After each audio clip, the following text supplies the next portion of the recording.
Today I want to talk about the Magick Pentacle and the so-called spiritual aversion to money, making money, having money, everything that has to do with money.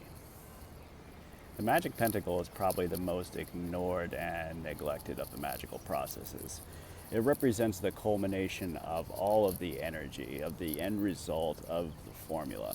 That when you combine your will with your wand, when you combine your cup, your holy grail, the emotional fulfillment, when you combine the magic sword, which is taking complete control of your mind, and that as you direct these forces into the world and into the universe, it leaves your magic pentacle, which is the manifestation of your reality in its entirety. Now, in society, specifically right now, money plays a bigger role than ever. Money controls everything. If you want to cause change in this universe, you cannot do so without it. And so if we go back into our definition of magic power, which is the ability to cause change according to will, it becomes quite obvious that without the main source of causing these changes, of being able to make choices in our modern society, that without money, we do not have any magic power. Now, most people misconceive money as a thing, when really money should be seen as an idea, which it is. It's the way that we share our value with each other. All money is a magical symbol, and like all magic symbols, it holds and projects the energies and ideas that we have associated with it. Now, for the last few thousand years, any person upon their spiritual path has been identified specifically with the kingdom not of this world, with the spiritual world that exists beyond the material plane, and that the key to accessing this world is via ways of self-sacrifice, vows of poverty, of claiming an identity outside of participation with the actual world, with the world being perceived inherently as evil. But understanding the formulas of the new eon, we know this isn't accurate, nor is it true. We are here regardless, in physical bodies, in a physical world, because this is the total manifestation of all the spiritual forces that are being projected outward in order for us to learn and grow and gain experience and to gain composite soul momentum that brings us forward in our life. The aversion to money as being evil has been the biggest hindrance for pretty much everybody on their spiritual path for the last thousands of years.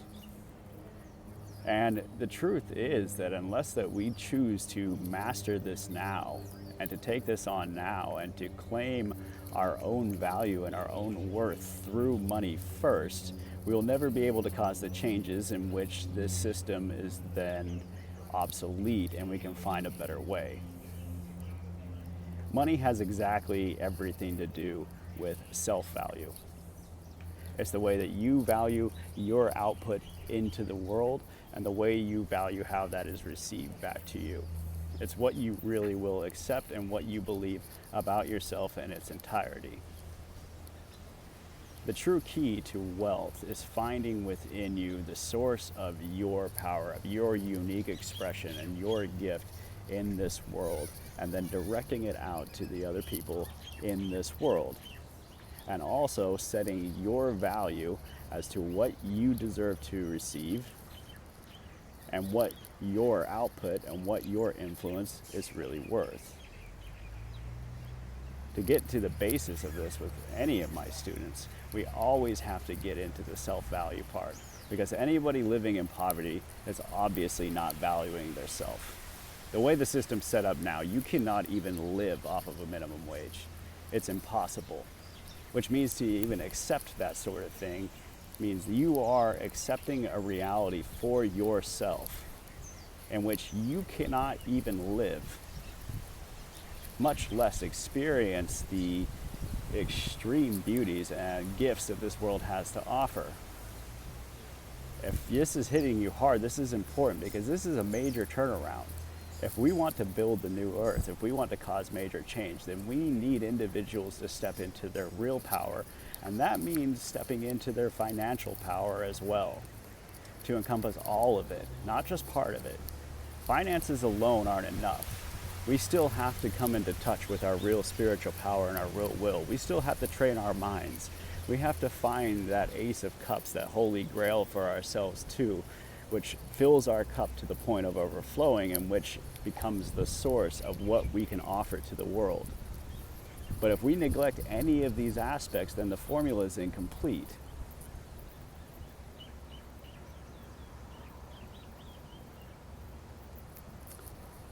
So right now, I want you to ask yourself, what is your soul contribution really worth? What value do you have to offer in this world, and what gifts are you withholding that is also withholding your value and your wealth from yourself?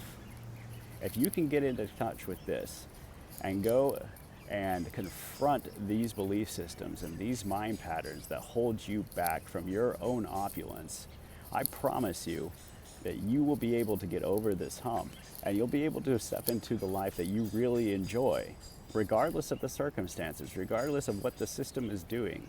This is the entire point right now, is to find personal sovereignty outside of the circumstances and outside of the conditions. And it's available for all of those that will just extend themselves out into the world. It's time that we start valuing each other for what our real gifts are. Stop exchanging what you're doing and what your value and your gift is for free.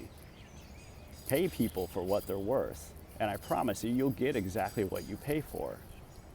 In the same way, get paid for what you're worth, and it's going to change everything in your entire life. This has to be part of your magic circle, just as every other influence. And so really get down into who you are and what value you have to contribute. And it's time for us to come out of the caves and off the mountaintops and hiding in the temples and actively participate in this world right now to make the changes that we know we're here to make. Because otherwise we're withholding our divine influence from this universe, and we're withholding our divine influence from the other people in the world and the other people around you. Now right now I'm offering instruction for one more student at the masterclass level. This is $5,000 a month, and it's a 3-month program. For the one that this is for, really feel into how much value you will receive for this, and how far you can go when you make this type of investment into your own soul force. The Academy of Magic Arts and Sciences is also continuing its beginner program, but I'm no longer personally instructing it. So that is always an option. But I know that there is someone out there that is ready to step onto the world stage, that's really ready to embrace everything that they're worth and to go all the way with it. It's time that we face our fears of participating in this world, of really being a part of it. If you're watching this, I guarantee that you're already one of the strongest souls. You're intelligent, you're capable. You can create anything that you want. Any change that you desire is within your abilities and is destined to happen. But you have to confront this fear, the fear of lack, the fear of poverty, and take these things and transmute them for yourself now. And what happens as you do this is, as you extend yourself, as you require payment and you to receive actual support for who you really are, it will require those that pay you as well to do the same in their own lives. We all empower each other. And this is the message that's coming through so strong right now. This is so important for us, because the events that are coming in this next year are going to make 2020 look like it was nothing. Now is the time to claim your sovereignty. Don't wait any longer. If you're interested in signing up, go to greatwhitebrotherhood.org and message me. And I promise, this year is going to change the entirety of your life, and you'll never go back to where you were before.